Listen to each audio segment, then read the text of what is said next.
Bienvenidos a todos y muchas gracias a ti, Federico, por compartir este espacio con nosotros, donde vamos a hablar de las cosas que más nos gustan y sobre todo conocer a las mentes maestras que están detrás de las historias que más nos gustan. Nosotras cuatro estamos en representación del Club Literario Atreyu, cuya sala DAR está formada por 189 lectores, la sala que tiene más lectores de todo el club. También queríamos decirte que íbamos a realizar esta entrevista en dos partes. La primera, de preguntas generales sobre tu proceso de escritura y algunos de tus otros libros. Y en la segunda, sí nos vamos a meter más de cerca con el pantano de las mariposas. Quizás haya algún que otro spoiler, si te parece bien. Me parece perfecto. Bueno, muchísimas gracias, Mercedes, Marisa, Yelén, Paola y a todos los lectores que escuchen esta entrevista después. Muy contento de estar con ustedes. Me parece perfecto. Buenísimo.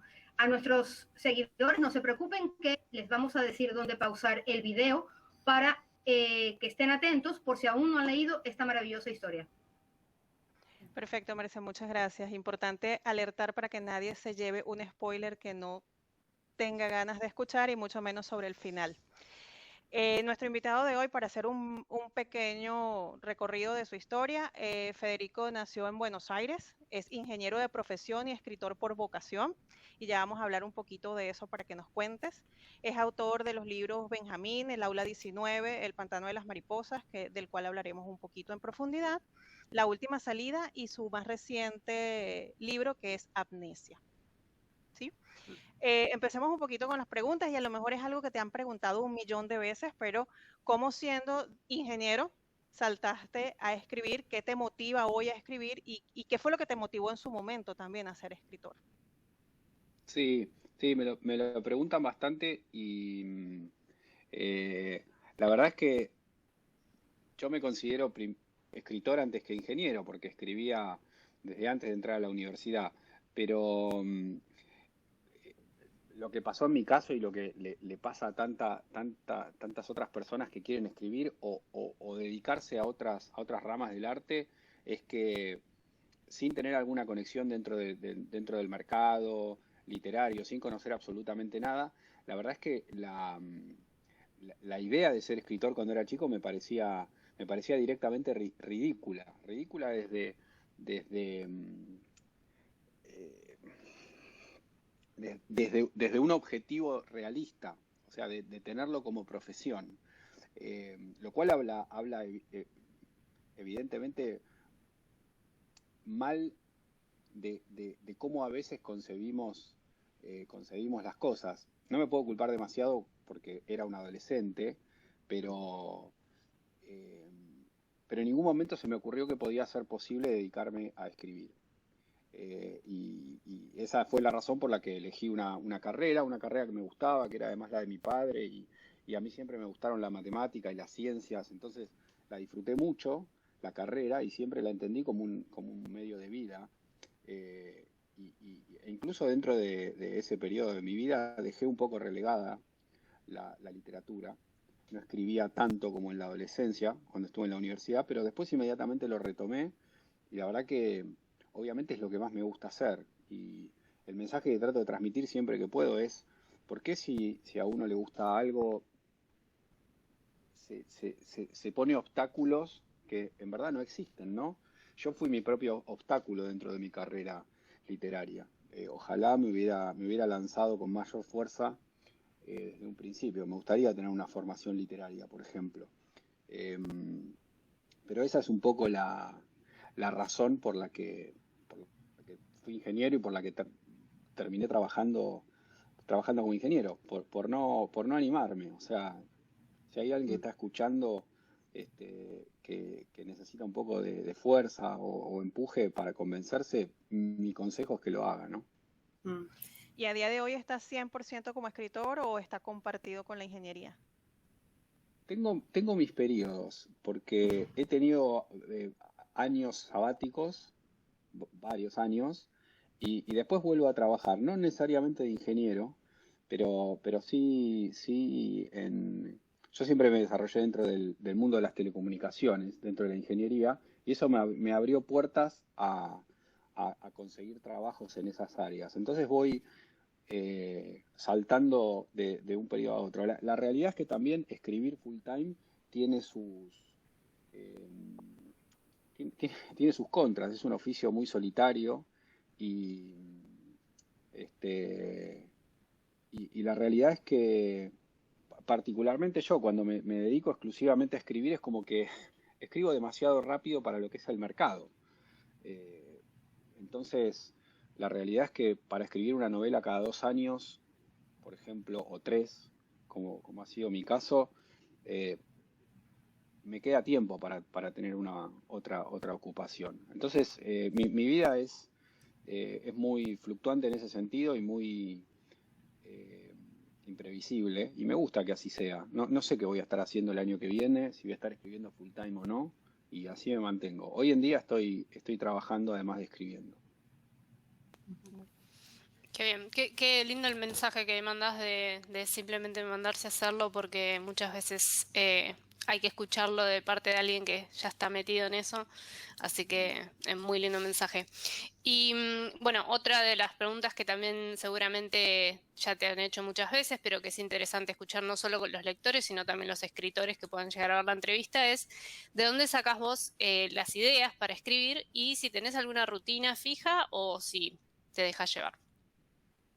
Eh, con respecto a las ideas, es un poco trillado, pero la- las ideas aparecen cuando uno menos las busca. Yo, si hay algo de lo que he aprendido con el tiempo es que no me puedo sentar en mi escritorio y decir, bueno, ahora voy a pensar mi siguiente libro. Eso no funciona.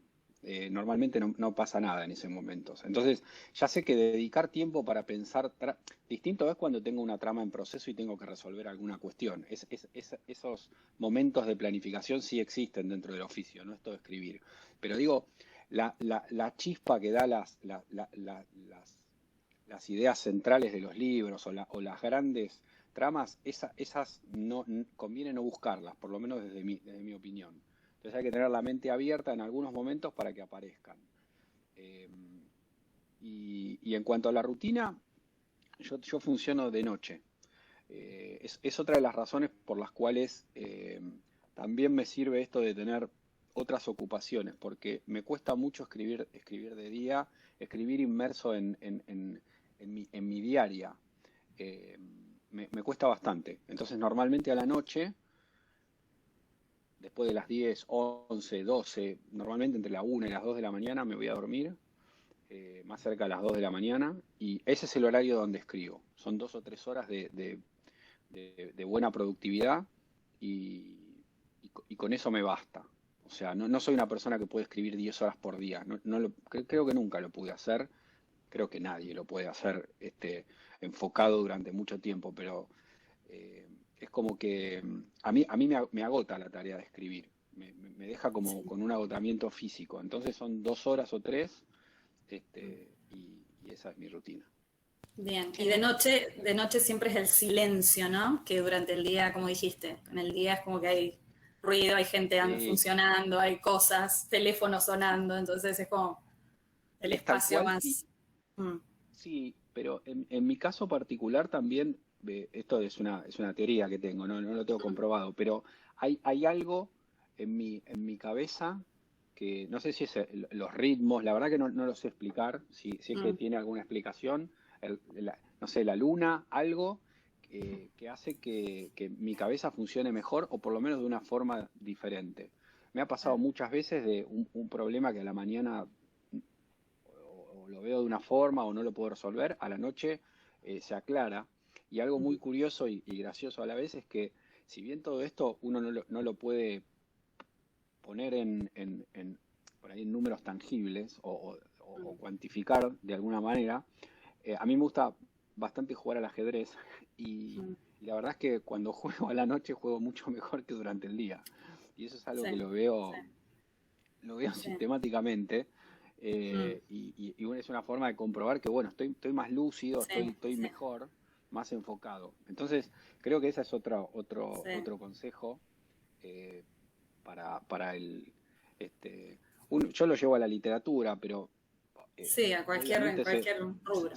Mm, se traslada en otras cosas, que hay que encontrar los momentos ujú, donde en donde uno funciona, sobre todo cuando son cosas que vienen Que requieren como de atención, claro, y de concentración. De alguna inspiración inexplicable. Digo, si uno tiene que poner sellos en una hoja y lo quiere hacer rápido, bueno, sí, ponete 20 horas seguidas a poner el sello, lo vas a hacer rápido, probablemente lo vas a poder hacer. En estas cosas hay que darse tiempo, hay que estar tranquilo, o sea, son como consejos no tan obvios, pero me parece que uno tiene que trabajar en estar bien para poder escribir ese tipo de cosas. Y eso parte del espacio, de encontrar buenos espacios y buenos momentos para hacerlo. Esa es un poco mi receta. Bueno, y algo hemos leído al respecto, pero igual te lo voy a preguntar porque, como decían las chicas, el público se renueva todo el tiempo, así que gente nueva que esté escuchando. Bueno, se habla mucho del tema del autor de Brújula y el autor de Mapa, ¿no? El autor que todo lo planea con anticipación, y el autor de Brújula es más como, tiene los personajes, tiene más o menos la idea de la trama principal y se va dejando llevar.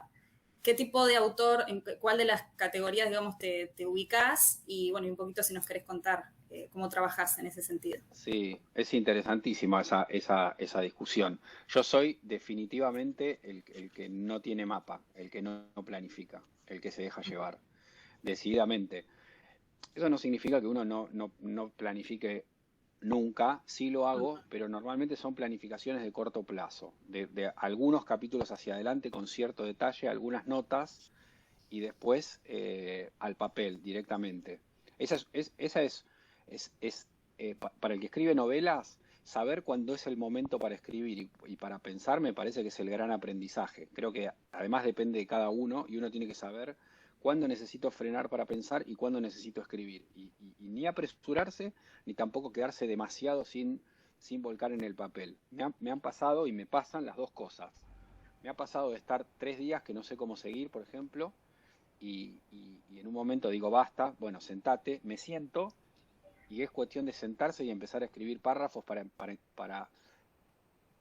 que la madeja se empiece a deshacer sola. Entonces hay que saber eso, que uno no escribe en la cabeza, escribe en el papel. Entonces tampoco hay que sentarse absolutamente en blanco, pero tampoco hay que sentarse con por lo menos en mi experiencia, ¿no? Tampoco hay que sentarse con todo escrito en la cabeza. Ese es un poco mi equilibrio. Sí. Perdón.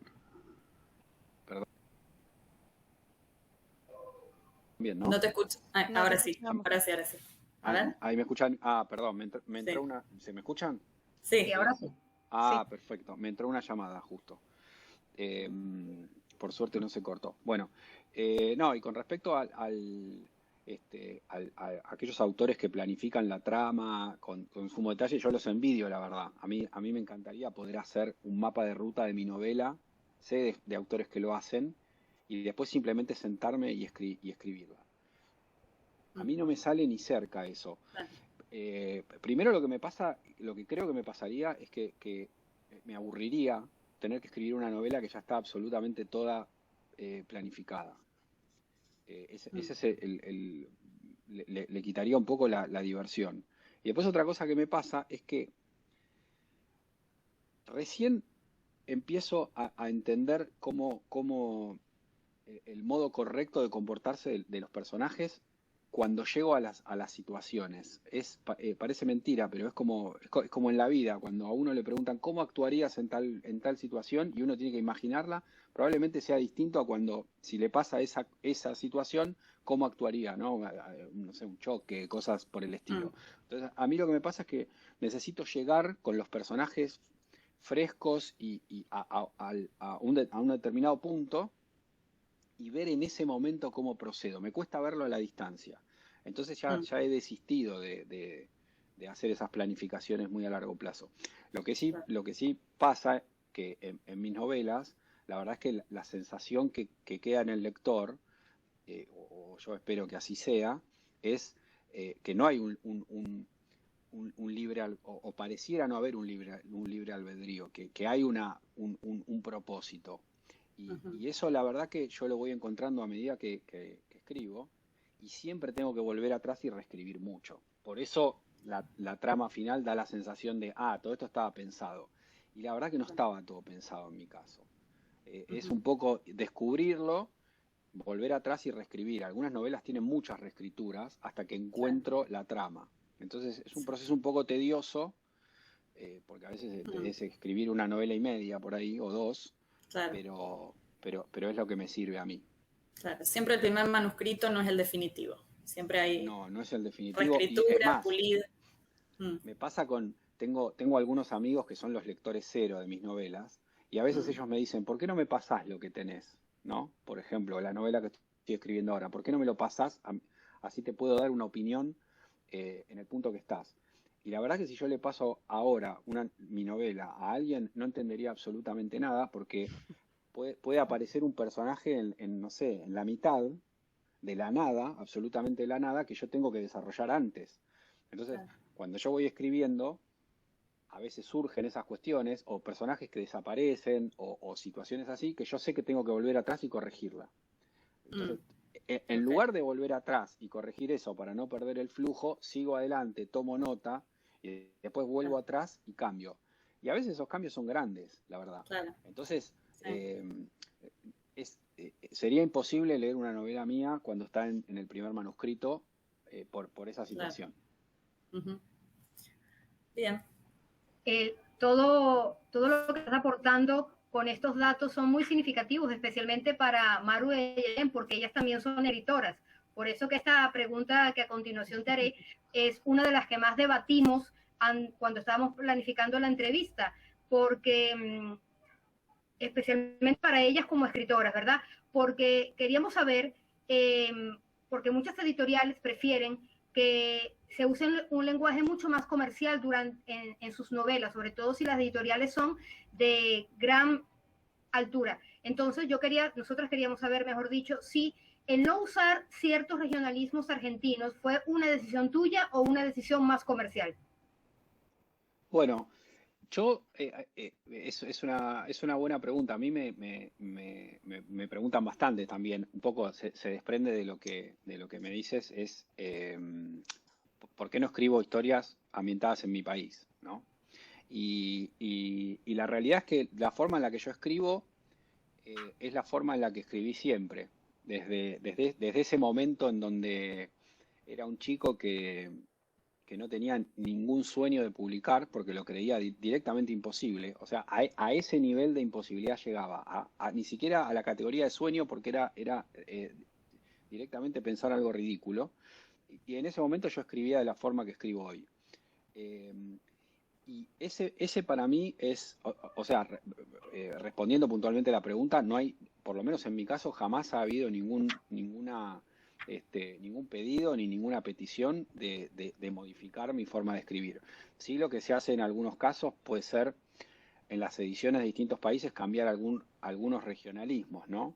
Algunas palabras puntuales, pero porque por ahí no se entienden, pero estamos hablando de vocablos.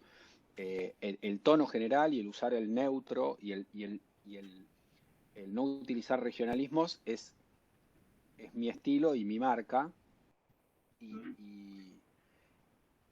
Y la razón por la que eso es así, que tampoco fue algo demasiado premeditado, ¿no?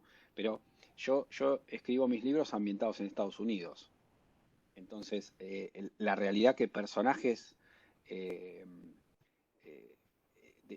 Estados Unidos que hablen con lunfardo argentino quedaría muy extraño. Y yo creo que eso ciertamente. Eso sacaría al lector automáticamente de la historia. Y la realidad es que muchas veces yo pienso las historias o los diálogos en inglés y las expresiones me salen en inglés y las tengo que traducir de alguna forma, y uno tiene muy hecho ese ejercicio de las traducciones porque ha leído muchas novelas. Entonces en algún punto uno escribe como un traductor, como que está traduciendo una historia que está pasando en otro idioma, y esa es mi realidad. Mis historias están ambientadas en el caso del pantano, en un pueblo ficticio que está en New Hampshire. Bueno, ahí está transcurriendo mi historia. Yo tengo que contar esa historia, Y si la tuviera que contar fielmente, la tendría que contar en inglés, porque mis personajes están hablando en inglés. Entonces, Claro. si lo estoy haciendo en español, necesito encontrar una forma de hacer esa traducción hacia un lector en español. Es muy curioso cuando yo veo las traducciones de mis libros al inglés, porque sobre todo en la última salida, digo, fue mi única novela traducida al inglés. Cuando yo leo esa novela, digo, esta es la forma en la que esta novela tendría que estar escrita. Si todos entendieran inglés y si yo pudiera escribir inglés como por ahí lo entiendo, así habría que escribir este libro, porque los personajes hablan de esta forma, ¿no? Todo lo demás es una traducción. Entonces, a mí todo esto es algo que he analizado después, ¿no? Obviamente, de vuelta. A mí me salió naturalmente de esa forma porque yo leía historias y veía películas cuando era chico que eran de Estados Unidos, eso me formó, me hizo y me salió así. Y así lo hice. Y todo esto que vino después es, bueno, a ver, ¿cómo explico esto? Pero es explicar algo que ya existía. Por eso de vuelta, bueno, Ayelén y Marisa ya tendrán sus voces, obviamente, pero digo, cada cual tiene que escribir como quiera. Ese es mi principal consejo. Si querés escribir historias que están ambientadas en Argentina, y yo tengo muchas ganas de hacerlo, en algún momento lo haré, porque la verdad que escribir historias ambientadas en otro país hacen que uno tenga que investigar y que escribir sobre cosas que no está tan seguro. Es una dificultad, es una capa adicional, una dificultad adicional, que si uno escribe a la vuelta de la casa no la tiene, y también relacionarse desde lo personal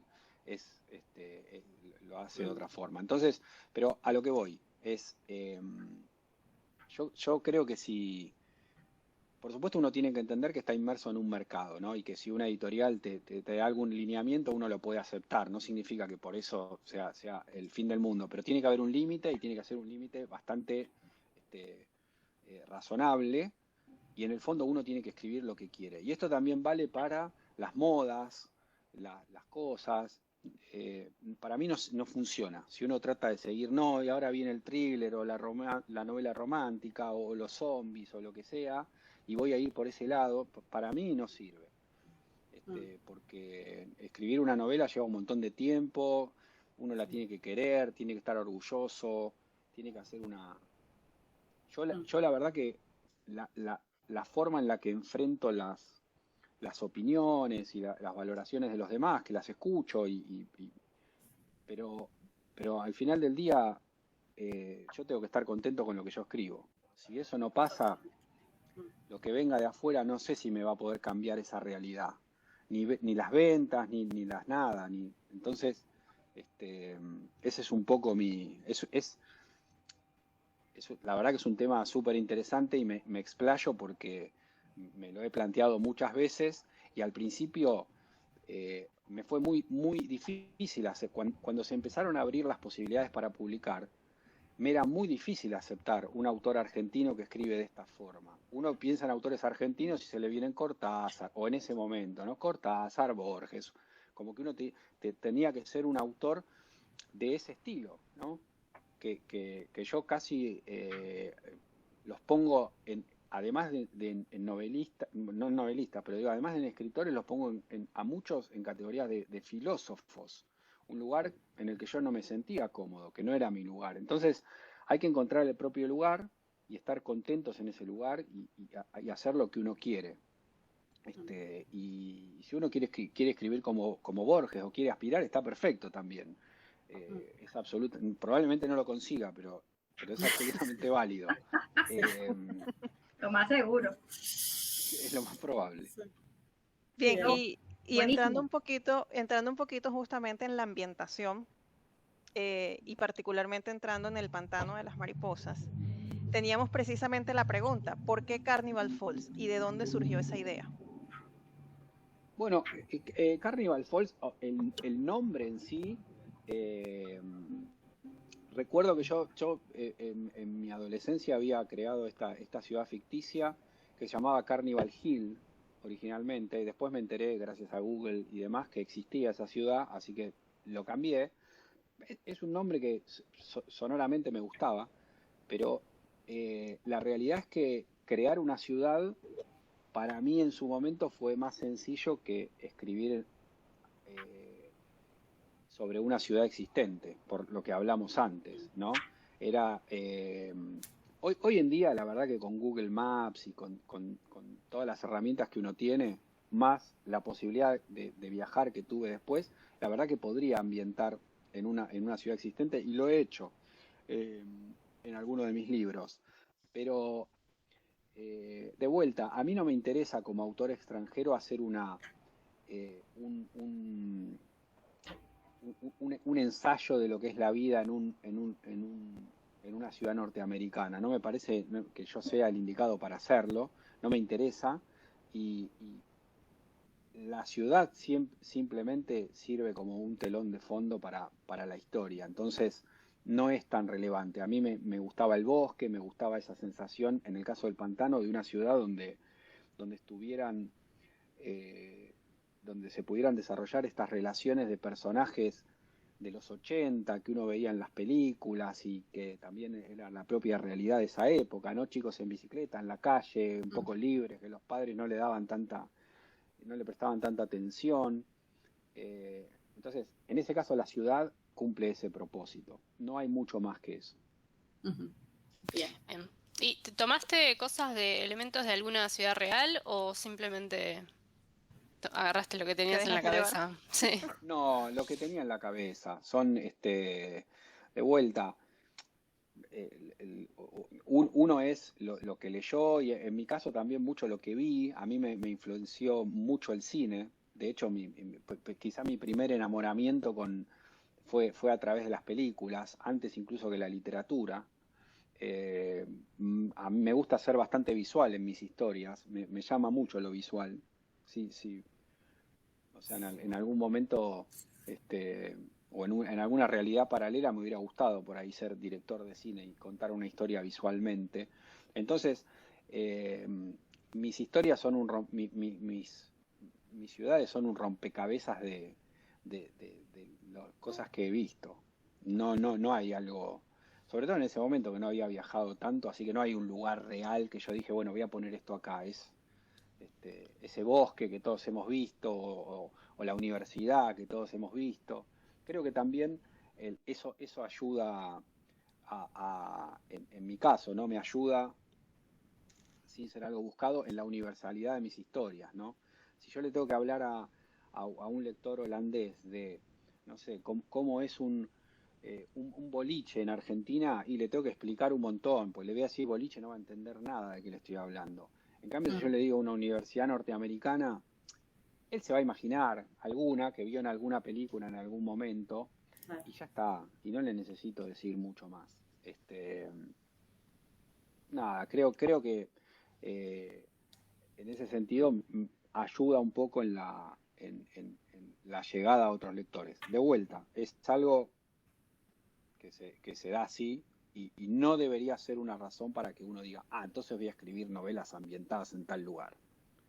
Para mí. Sí, totalmente cierto. Es algo con lo que todos podemos identificarnos, ¿no? Todos tenemos alguna imagen de esas cosas que vos mencionas. Bueno, y también esto un poco ya lo mencionaste, el tema de las reseñas que te hacen. Sabemos que algunos autores eligen mantenerse alejados de las reseñas y evitarlas. ¿Vos sos así o cómo manejás si te encontrás con una crítica negativa? ¿Cómo la manejás? ¿Hay alguna que te haya quedado especialmente grabada? Sí, pero primero, sí, hay una que me quedó grabada por una razón específica, pero primero voy a aclarar algo que es la pura verdad, y es que a mí realmente no me afectan las críticas, no me mueven demasiado, ni siquiera las malas. Cuando uno ve alguna crítica que es evidentemente con saña, incluso escrita de una forma, esas directamente me resbalan absolutamente. Cuando uno ve una crítica negativa, la tomo si hay algo para tomar, pero realmente no me afecta ni en mi ego, o sea, soy el primero que ve todas las imperfecciones que tengo y que sabe que tiene que mejorar un montón para adelante. Ese es el balance que yo hago. Cada novela que termino veo todo lo malo, todo lo que podría haber hecho de otra forma, todo lo que me falta. Soy muy crítico en ese sentido. Entonces, la verdad que ya para eso me tengo a mí, lamentablemente. Eh, pero pero también es cierto que eso tiene que ir en los dos sentidos, porque si no va en los dos sentidos es un poco engañoso. O sea, tampoco las buenas o las muy buenas me cambian demasiado la vida. No me agarra una alegría y ahora yo soy bueno o ahora soy malo. No lo pienso para ninguno de los dos lados. Y esto no le pasa a todo el mundo, y está bueno saberlo, porque si alguien se siente o está en un punto donde las críticas lo afectan o lo mueven del eje en algún punto, convendría estar alejados y convendría limitarse a las críticas o a las opiniones de personas que uno conoce, de cuyo juicio se fía medianamente. Entonces, como hasta encontrar esa propia brújula interna, que es algo que uno tarda tiempo. Yo cuando empecé a escribir, las primeras veces que pedí opinión era un manojo de nervios. O sea, tengo anécdotas de la primera vez que leyeron un manuscrito mío, o la primera vez que se lo di a amigos, las primeras críticas de lectores, y eso fueron, o sea, súper trascendentales, pero uno está como con esas cosas calibrando la propia sensibilidad de lo que escribe, que uno lo tiene que tener. Uno tiene que tratar de poder ver objetivamente, con cierta distancia, lo bueno y lo malo de lo que hace, porque si no, ¿cómo evoluciona? Sí. Entonces, una vez que eso se calibra con el mundo exterior, porque uno no escribe en medio del espacio, entonces ya está, ya es. Después lo de afuera son opiniones y uno entiende que hay de todos los gustos. Pero me pasan dos anécdotas, o hay dos anécdotas para ilustrar. A veces me escribe mi hermano que por ahí me googlea o ve las opiniones de mis libros mucho más que yo, y él me dice, no, porque en tal página dijo tal cosa y le voy a contestar y me voy a crear un perfil y todas unas cosas. Y la verdad que yo le digo que no lo haga y que no me interesa, y siempre, cada tanto tenemos esos diálogos, y es genuinamente que es así, pero entiendo que él, quizá de una forma un poco más, tratándose de su hermano, más a la defensiva, me lo plantea. Y yo realmente no tengo esa necesidad, nunca tuve esa necesidad, nunca me enojé con una opinión, ni nunca me creí el mejor de todos por una opinión demasiado positiva. Entonces, en ese sentido, me gusta tener mi propia vara y poder ir aprendiendo de eso a futuro. Pero sí hay una crítica en un momento que leí acerca de la última salida. Es una crítica que está, creo que en Goodreads, y está muy valorada, o sea, me aparece entre las primeras, por eso la vi. Tampoco soy de los que lee todo, pero esta sí, porque tiene muchas votaciones, que habla de una... Este es un spoiler insignificante, pero de una escena de crueldad animal cerca del final del libro. Y la verdad que esta persona obviamente denostaba la escena, y me denostaba a mí y denostaba el libro. Y la realidad es que, siendo yo un amante de los animales, en algún punto me sentí como... Yo entiendo igual que cualquier persona con juicio lee eso y va a entender que no todo lo que yo escribo en el libro son cosas que a mí me gustan o que me gustaría hacer, ¿no? Me parece que es como una obviedad. Y que si hay un personaje que en este caso era un asesino en serie, que en su infancia había tenido episodios de maltrato animal, algo que cualquiera que investiga es absolutamente razonable desde la creación de ese personaje, creo que lo entiende, pero a mí a mí me molestó, y lo único que atiné, porque no le contesté nunca a ese comentario, pero sí lo que hice fue escribirle a la persona que lo había escrito con mucho respeto, decirle que respetaba absolutamente su opinión, que no tenía mi mensaje no tenía por sentido cambiar nada de lo que piense, pero que en cuanto al amor por los animales estábamos en la misma página y que a mí me encantan los animales y que nunca hice nada para dañar a ningún animal, y me pareció como que lo quería decir. Y esa fue la única vez que tuve así como una interacción, porque me pareció algo tan grave y por lo menos que, no sé, que hubiera una persona que lo pensó, no me gustó. Claro, a veces Pero, cuesta separar el autor de la obra, ¿no? Es como que uno piensa que lo que lee es el autor en No, y la pinta, no es ficción, así. la realidad la de la ficción de ficción. la realidad, claro. Totalmente. yo creo que si yo escribo sobre un asesino en serie, Por que alguien supuesto. piense, o sea, no sé, me parecía algo obvio, no quiero descalificar la opinión, pero digo, o sea, eh, sentí como que había ahí me parece perfecto decir, si alguien es sensible, a veces uno pone leyendas, bueno, no lea tal cosa porque te puede afectar determinada escena, eso lo entiendo, y eso me parece bien. Ahora, de ahí a pensar que yo soy bueno, ahí hay un paso. Sí, Nada, claro. esa es una anécdota. Exacto, sí. Y que seguramente vos no los lees todo, pero seguramente va a haber un montón de opiniones, así que por ahí. Y es cierto esto de los argumentos. A mí siempre, cuando hablamos y debatimos acerca de las reseñas que damos, siempre es importante presentar argumentos, ¿no? No solamente decir esto es horrible, no me gustó, o esto me pareció espantoso, no me gustó que hicieran esto, sin dar los argumentos del por qué nosotros estamos opinando de esa manera, ¿no?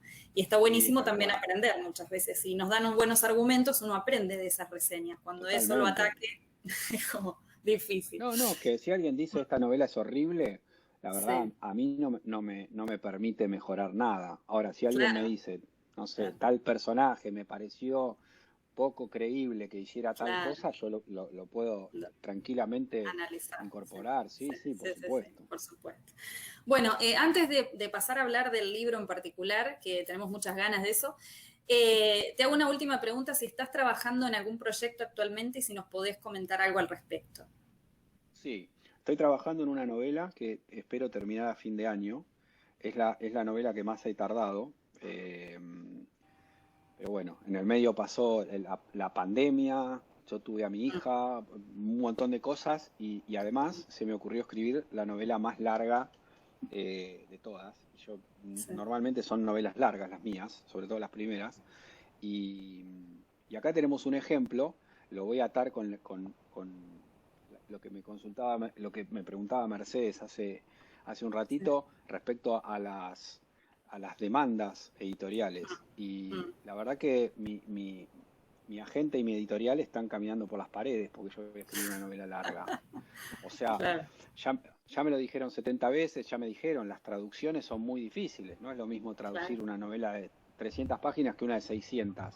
Ahí es literalmente una cuestión de plata, de dinero. Entonces, las editoriales extranjeras es más difícil de conseguir. Y la verdad es que mi respuesta es lo que va a llevar la novela. O sea, si yo lo acorto, lo puedo acortar un poco de vuelta. Tampoco es que uno es un necio. No pasa nada si uno es un poco, pero lo que no se puede es hacer un corte demasiado drástico y precipitarse. Entonces, nada, es una novela larga.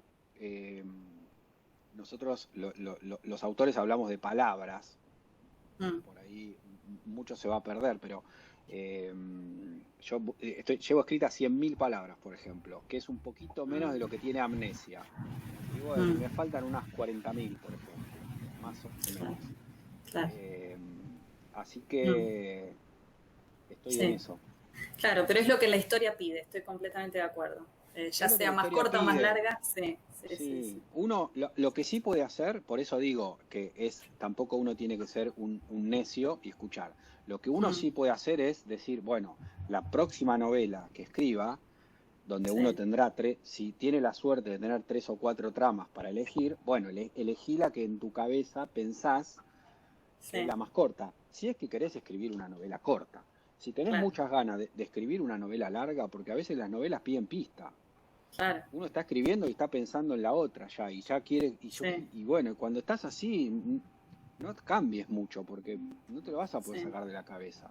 Entonces, eh, uno tiene que ir viendo por dónde va en función de lo que pide el entorno, pero define uno. Entonces, lo que uno tiene ganas de escribir es lo que uno tiene ganas de escribir.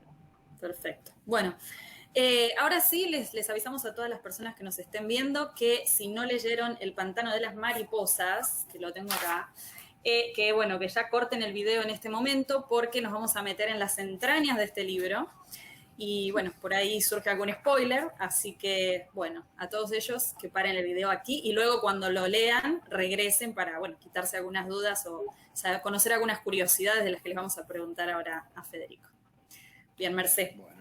Bueno, dentro de los spoilers también queremos acotar que nos vamos a soltar prenda de una de las cosas que más nos sorprendió del libro. No creas que vamos a ir tan maliciosas con la historia. Pero sí, durante la lectura en la sala DAR, se crearon muchísimas hipótesis a medida que la fueron leyendo. Porque si bien es cierto, la sala tiene 189 lectores, siempre escogen con cuál lectura estar durante el mes. Y en esta llamó muchísimo la atención, pero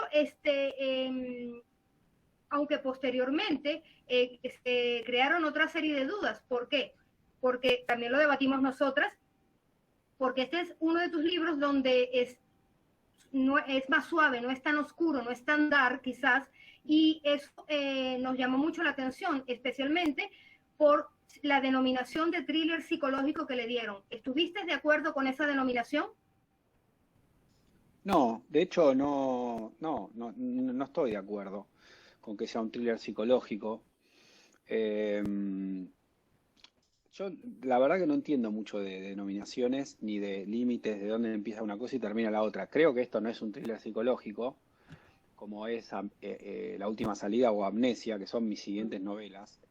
Me parece que esta es una novela iniciática de desarrollo de personajes, que creo que en su momento se vendió de esa forma. Pero no sé si de esta novela se dijo que era un thriller psicológico. El tema que ya teniendo mis dos últimos libros en esa línea y el que voy a escribir también en esa línea, es como que a mí me están tildando un autor de thriller psicológico. Entonces es como que todo lo que uno escribió es eso. La verdad es que mi primera novela, Benjamín, es una novela de terror directamente. Si uno tuviera que ponerla en algún lugar, se notan por ahí mucho mis influencias de Stephen King y esos autores, que si bien siguen en mis libros un poco, pero ya como elementos, no tan presentes. Pero no estoy de acuerdo con que sea un thriller psicológico. Me parece que es una novela iniciática. Claro. Antes de ir con la otra pregunta, en ese aspecto que tú dices de los personajes, justamente también es otro de lo que hablamos nosotras cuatro, porque lo leemos antes que toda la sala, y en nuestras opiniones finales del libro se evidencia muy bien lo que tu libro nos hizo sentir. De hecho, podríamos hacer otro programa más justamente de lo que nos hizo sentir el libro y tú te sorprenderías enormemente. No, y de todas las teorías y todas las cosas que han surgido en el club, fue genial, la verdad.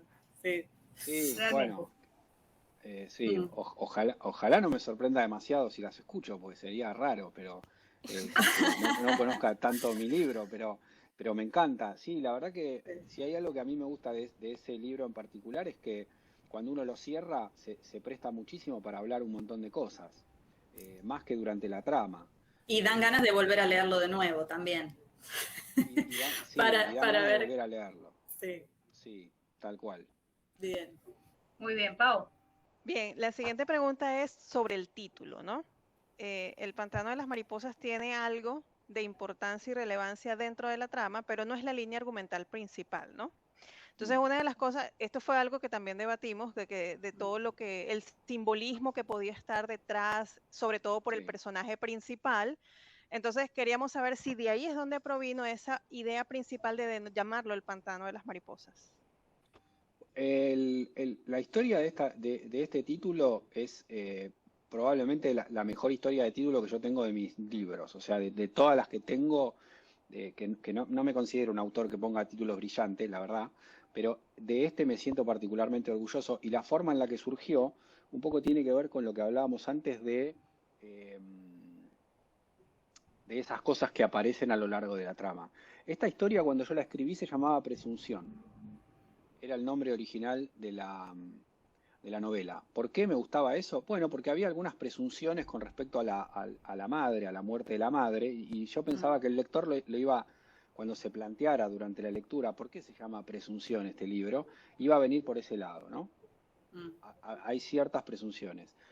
Lógicamente, la presunción principal es la que hace el propio lector respecto al personaje y no lo sabe, y entonces al final de la novela se iba a develar cuál era esa presunción que había hecho. Esa era un poco mi idea cuando estaba escribiendo el libro.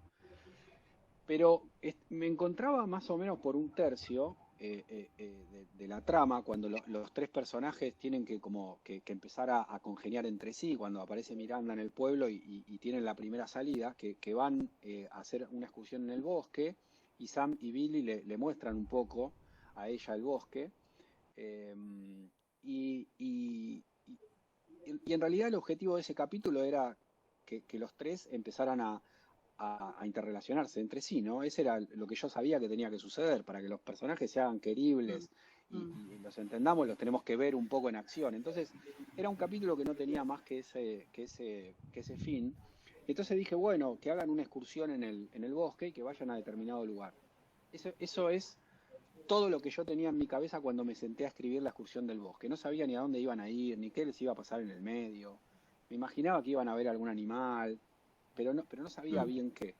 Y cuando me puse a escribir esa parte, es que dije, bueno, ¿y a dónde van? Y qué sé yo, y ahí surgió lo del pantano de las mariposas. Y no sé cómo se me ocurrió, bueno, van a ir a un pantano donde hay mariposas. Me imaginé que a Miranda le podía gustar ver unas mariposas en el bosque y que había un pantano donde había mariposas. Sin tener ningún lugar en mente ni nada. Y en el momento que dije, sí, me gusta un pantano de mariposas, y empecé a escribir eso, claro, ahí me di cuenta de la parte simbólica que había con lo que yo estaba escribiendo. Y eso fue como un clic instantáneo. Son el tipo de cosas que aparecen en determinado momento, es una sinapsis, y uno se da cuenta, listo, es esto. Pero eso no lo podría haber buscado. Yo no podría haber buscado, bueno, a ver, tiene que ser un título que apareció. Claro. Cuando eso apareció, es que obviamente empecé a reforzar esa idea y después volver atrás. Y el pantano de las mariposas se transformó en un lugar un poco más importante en la novela. Y obviamente este simbolismo, ya que estamos en spoiler, podés hablar tranquilo. Spoiler, lo podemos decir, pero en algún momento la propia Sam habla de que para ella Carnival Falls había sido su propio pantano del que tenía que escapar para poder desarrollar. Bueno, entonces, no hay nada mejor que encontrar un título que tenga que refuerce la idea que cimenta una novela, y eso es lo que pasó con este. Así que nada, es el título que a mí más me gusta de los libros que he escrito. Perfecto. Bueno, sí. no te puedo contar que en ese pantano todos enterraron a los cadáveres que estaban en el club sí era. Claro. Sí, esa era la teoría. Sí. Bien. Vamos a apurarnos, chicos, así ya vamos podemos a acelerar liberar un poquito. Sí. Tenemos entendido, corregime si no es así, que cuando empezaste a escribir esta novela ya sabías cuál iba a ser ese final. Si es así, ¿fue difícil para vos escribir todo el libro sin revelarlo? Bueno, contrariamente a lo que dije al principio, de que hay ciertas cosas que van apareciendo y que el hecho de la sexualidad del personaje principal en esta novela, obviamente no puede ser algo que apareció, y esa fue la semilla con la que yo empecé a escribir este libro. De hecho, es una idea que tuve durante bastante tiempo, y la primera pregunta que tuve ¿es posible escribir esto? ¿Es posible hacerlo? ¿Es posible mantener la identidad? O sea, idiomáticamente lo pregunto, ¿es posible hacerlo? Porque recuerdo haber pensado, en inglés es bastante sencillo, ¿no? Porque los adjetivos no tienen género, entonces seguramente va a ser más fácil. En castellano probablemente no. Y entonces me puse a escribir algunas cosas de prueba, y lo que me di cuenta rápidamente es que la novela la tenía que escribir en primera persona. Si la escribía en tercera, que era como yo escribía hasta ese momento, era absolutamente imposible. Claro. O sea, que un narrador omnisciente describiera a Sam y no Y no pudiera revelara decir, nada, y no claro. revelara si Sam estaba cansada o cansado, por Claro, ejemplo, claro. o si está lo que fuere. Entonces Sí. me di cuenta, no, esto tiene que estar escrito en primera persona, y la verdad es que los recursos había que dosificarlos muy bien. Recuerdo, por ejemplo, un caso muy particular, que es cuando estos tres personajes recién se conocen y Billy empieza a tener relaciones con Miranda, porque es el primero que va a su casa, y Sam, que la estuvo espiando en secreto y que todavía no reveló esa forma Sí. en la que la conocía, cuando escucha los relatos de Billy, ella se pone celosa, se pone tremendamente celosa. Muchísimo. Sí. Muy celosa, porque no es parte de esa amistad todavía, y porque la tenía Miranda toda para ella en algún punto. Entonces está un poco celosa de su amigo, y Billy se da cuenta, y lo que Billy le tiene que decir es si está celosa. Claro. Eso es lo que y en inglés sería muy fácil, porque le diría "Are you jealous?" y ya está. Claro. Sí. Eso es lo que le diría. Y yo al escribir eso, obviamente si le pregunta, ¿estás celosa? Estoy frito. Entonces tengo que recurrir a formas de si siente celos, por ejemplo. Claro, buscar otros Y es recursos, sí. otros recursos que hacen Sí. que la forma empiece como a chirriar un poco. Si uno siente celos, o sea, Claro. un chico no va a hablar así. Pero un chico le va a decir, Claro. está celosa directamente.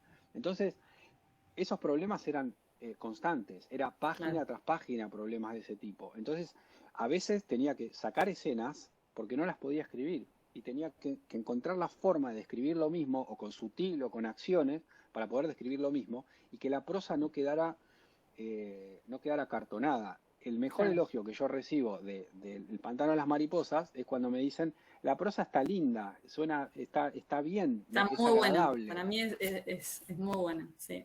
Bueno, Sí. eso es lo mejor, porque yo Muy estaba difícil, pero muy bueno. maniatado. Había muchas cosas que no las podía decir, o las tenía que poder decir de determinada forma.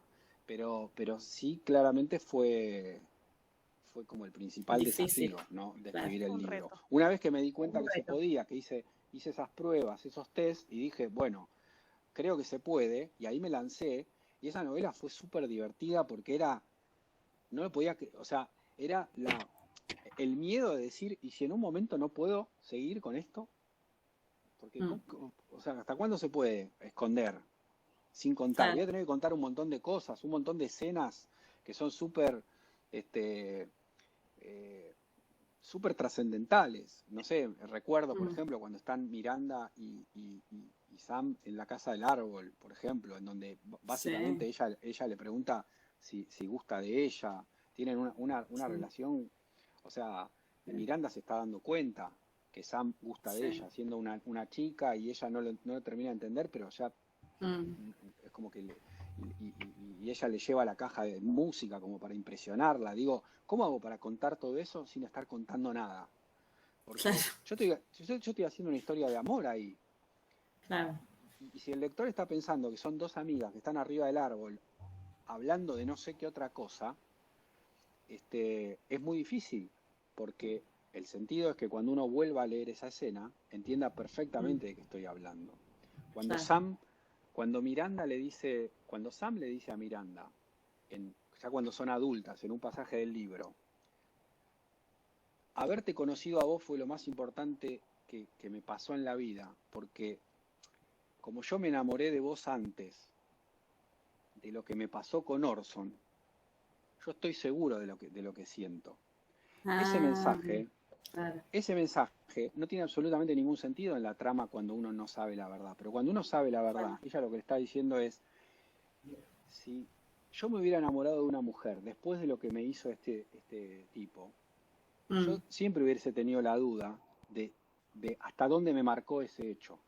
O sea, ese hecho me hizo como soy, o yo era así antes.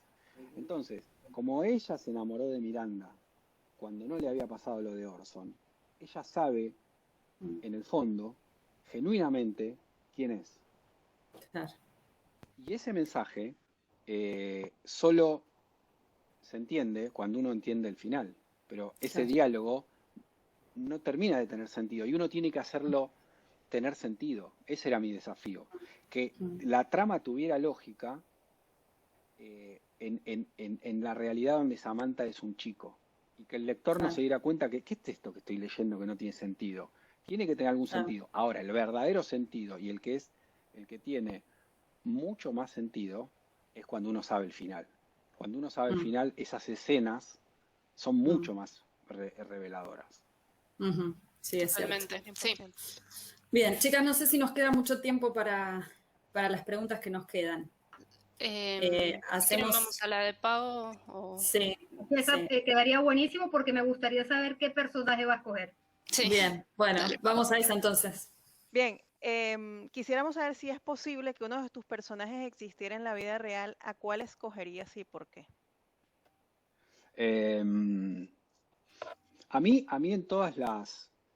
la voy a tratar de hacer rápido esta respuesta porque me interesa mucho. Es cuando la voy a tratar de universalizar a la pregunta, pero uno dice, ¿de dónde sale toda esta gente, estos personajes? ¿De dónde sale? ¿Hay alguna parte de uno que esté en todos ellos? Y yo creo que sí, que uno se va colando en los personajes. A mí, en casi todas mis novelas hay alguien que es el analítico, el Billy de esta novela. Es Ted, por ejemplo, en La Última Salida. Son estos personajes como más inteligentes que la media, y a mí me gusta pensar que esos personajes son el yo ingeniero, el yo racional, el yo tratándole de buscar explicaciones a todo, el que y después después hay otro que es mucho más sentimental, como es el caso de Sam en esta novela, y a mí me gusta pensar que cuando aparecen los personajes es mi parte más inexplicable, la literaria, la que no la puedo explicar tanto. Entonces, esto me di cuenta después, que aparecen estas tipologías sistemáticamente en mis libros, y ahora como que se me van un poco a la cabeza, y cuando pienso en los personajes digo, acá está este, y después siempre hay algunos malvados que se me cuelan, que yo creo que son los miedos que uno tiene, esta parte como que te atormenta. Entonces hay como ciertos patrones que aparecen. Para responder puntualmente a la pregunta, a mí me gusta mucho Billy en la novela. Me encanta ese personaje, me gusta cómo quedó, me parece que tiene una cuota de humor que yo trato de tener humor en la vida habitual, creo que un poco tengo, pero cuando es en la literatura es muy difícil meter esas dosis de humor en los personajes, como para que descontracturen determinadas cosas. Y no lo puedo, la verdad es que en muy pocos libros lo he conseguido, siento yo. Y Billy es un personaje que tiene eso, tiene esas salidas y como ese histrionismo que a mí me gusta bastante. Así que mi respuesta es que Billy me gusta mucho. Nos va a quedar hablar de los extraterrestres y todas esas cosas, pero no tenemos tiempo, así que capaz que en otro momento te preguntaremos. Porque nos quedaron esas cosas. Si quieren, tomemos 5 minutos y rapidito, lo que falta. Sí. Rapidito. El tema que vemos que tiene mucho peso dentro de la trama, el tema de los extraterrestres y demás, y queríamos preguntarte, en principio, ¿qué opinas vos? O sea, ¿qué crees vos sobre los extraterrestres? Y después, si la existencia de los hombres diamante dentro de la novela, vos considerás, o sea, te digo vos considerás porque ya he leído que vos decís, Sam escribió el libro, ¿no? Entonces, sí. que son reales dentro de la novela o realmente son una alucinación o un efecto de la enfermedad que tienes Miranda. Sí. Bueno, a mí me parece que hay que tocarlo el tema de extraterrestres porque alguien dice, no, esta es una novela de extraterrestres. Sí, aparecen. Me parece que alguien se puede perder por ahí un libro que le puede interesar si se queda con que es una novela de aliens. Pero bueno, yo puedo vivir con eso. El tema de la inclusión de los extraterrestres acá, la verdad que los extraterrestres, para los que tienen mi edad, en los 80 estaban en boga. Todo el mundo veía ovnis, había ovnis por todos lados. Había expertos, todos los países tenían su Banks, su experto en ovnis, lo tenían. Entonces, ese elemento está ahí. Y si de algo se caracterizó todo el fenómeno ovni en esa época, e incluso hoy, es que están los que creen y los que no creen, y la verdad que no hay una filmación súper clara que lo diga. Entonces era un poco una cuestión de creencia. y estaban las dos explicaciones. Y esta novela, y acá viene un poco el simbolismo y algo de lo que yo me siento orgulloso, esto de podemos leer la novela de dos formas, porque podemos leerla que Sam es un niño, pero después resulta que es una niña, entonces yo ahora es otra novela, que la interpreto de otra forma. Esa dualidad está presente también con los extraterrestres. Y alguien puede decir, pero al final, ¿son verdad o no son verdad? Y no se sabe, porque hay elementos para pensar una cosa y también hay elementos para pensar la otra. Puede ser que los extraterrestres se llevaron el cuerpo, o puede ser que el tío de Billy arrastró el cuerpo y lo enterró, y están las dos explicaciones. Y Sam al final dice, tengo que elegir entre dos explicaciones, una en la que mi mamá no sé dónde está y otra que está enterrada acá. Y yo elijo que está enterrada acá, porque yo quiero que esté enterrada acá y la quiero venir a ver. Entonces es mi conveniencia, sin ningún elemento. Y un poco lo que yo planteo es que el lector tiene que hacer lo mismo y puede hacer lo mismo. ¿Los hombres diamantes son los extraterrestres que estuvieron ahí merodeando? ¿O en realidad Miranda, que tiene un principio de esquizofrenia, los imaginó? A mí me gusta esa dualidad y la novela está planteada para que es dual en ese sentido también, y que se pueda leer en esos dos planos.